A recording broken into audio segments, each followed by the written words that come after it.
Hey everyone, welcome back for another deep dive. Today we're going to be looking at President Trump's decision to list sanctions on Israeli settlers in the occupied West Bank. It's a move that's really generated a lot of discussion and debate. Yeah, for sure. We're going to be trying to make sense of it all using this really interesting article from Al Jazeera. Yeah, this particular deep dive is fascinating because it's not just about a policy reversal. It really signals a major potential shift in U.S. foreign policy with ripple effects that we can't even really predict right now. Absolutely. And to understand why everyone's talking about this, we kind of have to step back and get a handle on the historical context. Right. You can't understand the present without understanding the past. Exactly. So, This goes all the way back to 1967 when Israel occupied the West Bank. okay. This is a territory that Palestinians claim for their future state, but Israel has built settlements there, and these are widely considered illegal under international law. It's been one of the core issues of the Israeli-Palestinian conflict. So these settlements aren't just like random neighborhoods popping up. Yeah. They're really at the heart of the conflict. Exactly. This is a major flashpoint. Yeah.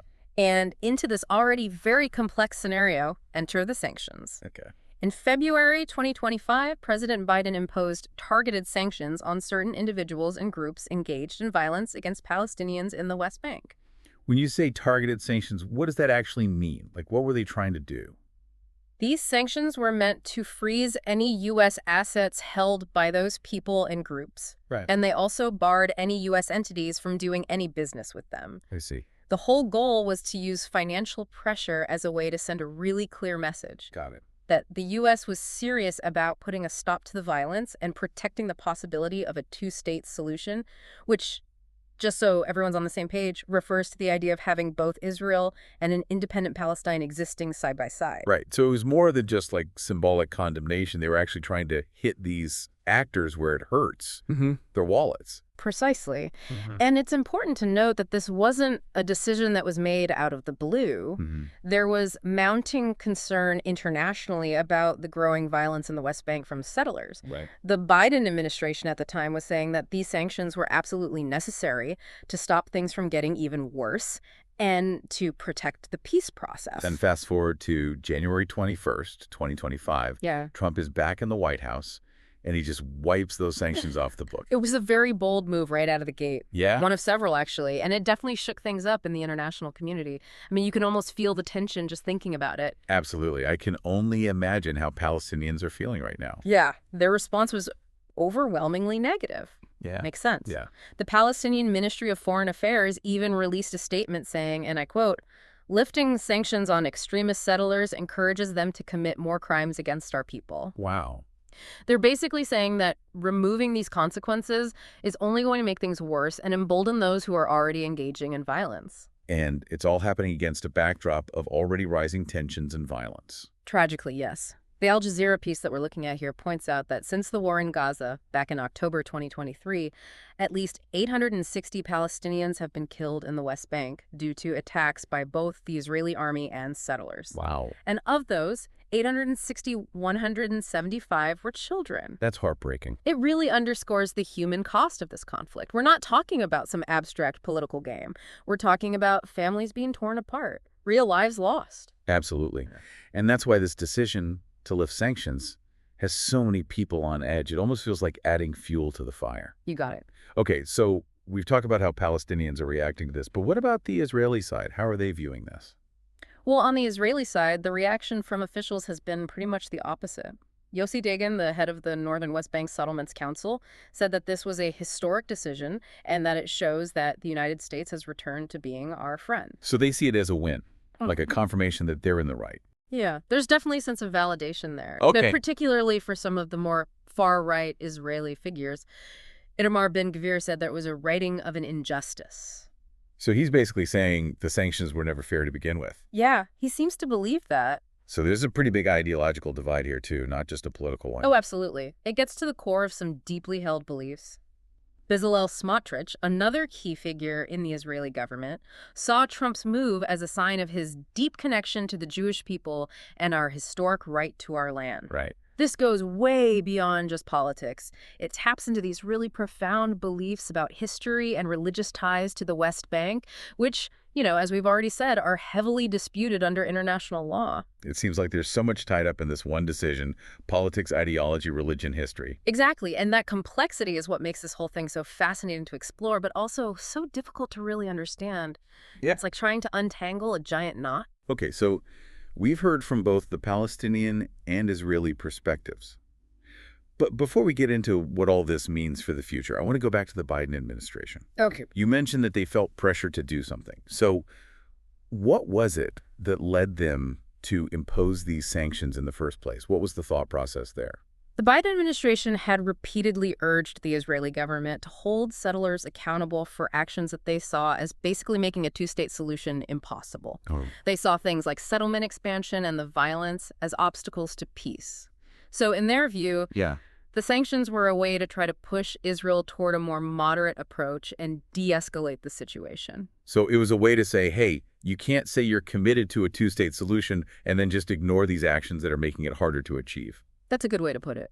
Okay, so now we've laid out the background, the history, the reasons for the sanctions, and how people are reacting initially. Now the question is, where do we go from here? What are the potential consequences of all of this? What does this mean for the future of the peace process? But you know what? Let's hold that thought for a second. This goes way beyond Israeli and Palestinian politics.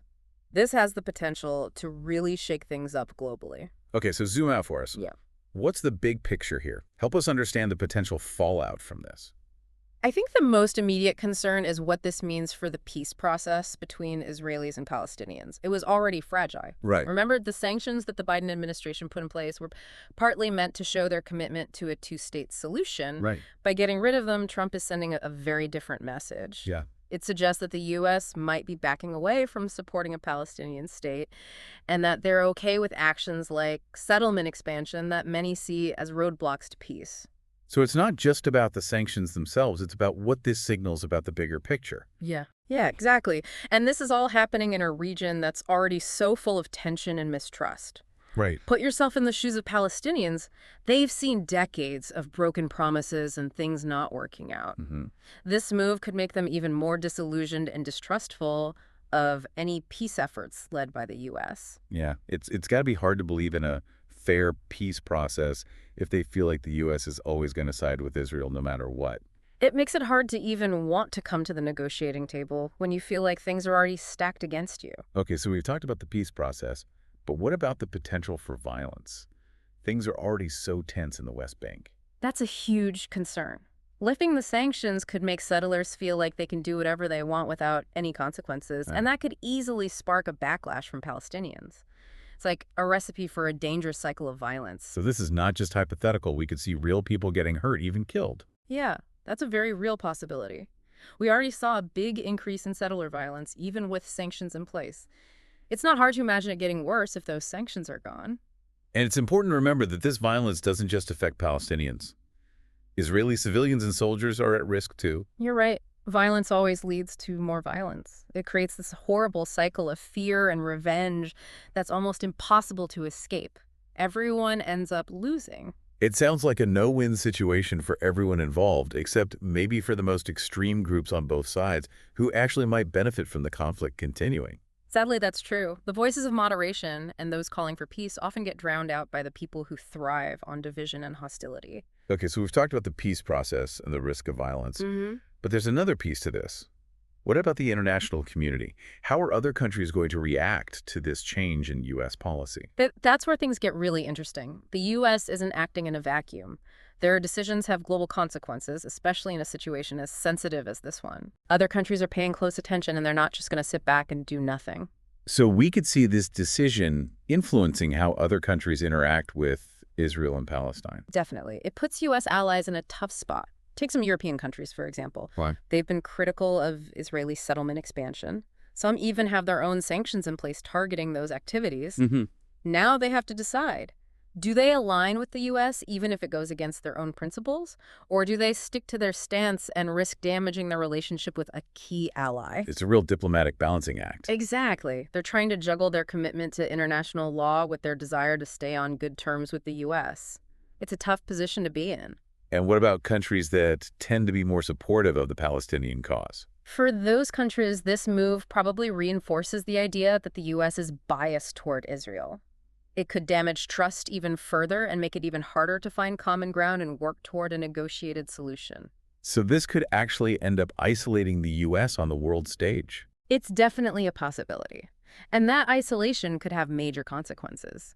It weakens U.S. influence in the region and emboldens those who see this as a chance to challenge American power. So the impact could reach far beyond just Israel and Palestine. Yeah. This could have global repercussions.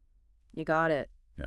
It shows how interconnected global politics are and how even conflicts that seem localized can have huge implications. We've talked about the peace process, the potential for violence, and the international reaction. It's becoming pretty clear that this decision could drastically change the dynamics of the Israeli-Palestinian conflict, Yeah. and probably not for the better. I agree. And we haven't even touched on the potential economic impacts. That's true. Yeah. Lifting the sanctions could lead to more investment and economic activity in the settlements. Right. That would make them even more established and make a two-state solution even harder to achieve. Exactly. It creates a complex web of financial incentives that could make an already impossible situation even more difficult. So it seems like this decision could have a ripple effect that we'll be feeling for years to come. Absolutely. This demands careful consideration and a real understanding of the history, the motivations of the people involved, and the potential consequences, both the intended ones and the unintended ones. And that's what we've been aiming to do today. Give our listeners the tools to understand the situation, its complexity, and its far-reaching implications. We're trying to equip you with the knowledge and insights you need to navigate this ever-changing landscape and to have informed conversations about this crucial issue. We've covered a lot of ground, but That's the question that really gets to me. All these big decisions, all this global strategizing, it all comes down to how this affects the everyday lives of people just trying to live their lives in this conflict that never seems to end. and for Palestinians, this must feel like a huge betrayal. Another broken promise. They're already living under occupation, dealing with constant uncertainty and fear. And now there's even more potential for violence and insecurity. It's hard to imagine how much this could impact their sense of hope. Imagine living with that constant fear, never knowing if or when violence might break out, always worrying about your family's safety. This decision could make them feel even more hopeless and despairing. It's easy to forget that these are real people with hopes and dreams, just like anyone else. Mm-hmm. And on the other side, there were Israelis who truly believe that these settlements are crucial for their security. They see this as confirming their right to live in the West Bank. And it's important to acknowledge those perspectives, even if we might not agree with them. This conflict is driven by very deep beliefs on both sides. Beliefs that are rooted in history, religion, identity.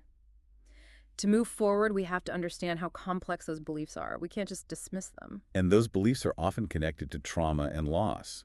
On both sides, generations have grown up knowing nothing but this conflict, this separation. That's exactly right. And that's why it's so crucial not to oversimplify things, not to see this conflict as just black and white, good versus evil. There are people on both sides who are tired of the violence, who long for peace, who want their kids to grow up safe and secure. Those are the voices we need to hear more of, the ones that are calling for peace.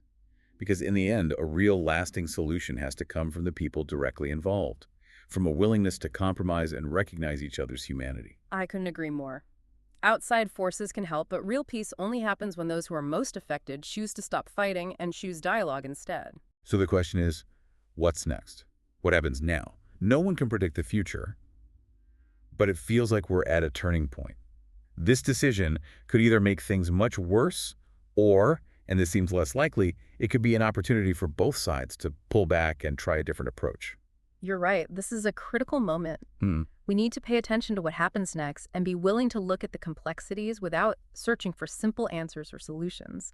The stakes are incredibly high, and getting this wrong would have devastating consequences. So for our listeners out there trying to understand all of this, what should they be looking out for? What signs indicate things are heading in a better or worse direction? Keep an eye on a few key things. First, the level of violence from settlers and how Palestinians respond. That will tell us a lot about whether lifting the sanctions leads to more violence. Second, watch how the international community reacts. Will other countries follow the U.S., or will they do something different? And finally, pay attention to what the Israeli and Palestinian leaders are saying and doing. Are they open to dialogue, or are they digging in their heels? Those are the things that will show us where this is all headed. So stay informed, stay engaged, and don't forget about the real people whose lives are affected by this conflict. And maybe hold on to a little bit of hope that a peaceful solution, however far off it might seem, is still possible. It's important to remember that even in situations as complex as this one, informed citizens can have a real impact. Our voices matter, our actions matter. Well said. And on that note, we'll leave you with one last thought to consider. Imagine you're a young person, either Israeli or Palestinian, growing up, surrounded by this conflict. What would it take for you to believe in a future where peace isn't just a dream, but a reality? What would need to change? What would you be willing to do to make that peace happen? That's a really powerful question to think about. The future of this conflict, the future of this region, ultimately depends on the next generation. Let's hope they can find a way to achieve the peace that their parents and grandparents couldn't. Let's hope so. Thanks for joining us for this deep dive into such a complex and important issue. Until next time, keep learning, keep asking questions, and keep working towards a better world for everyone.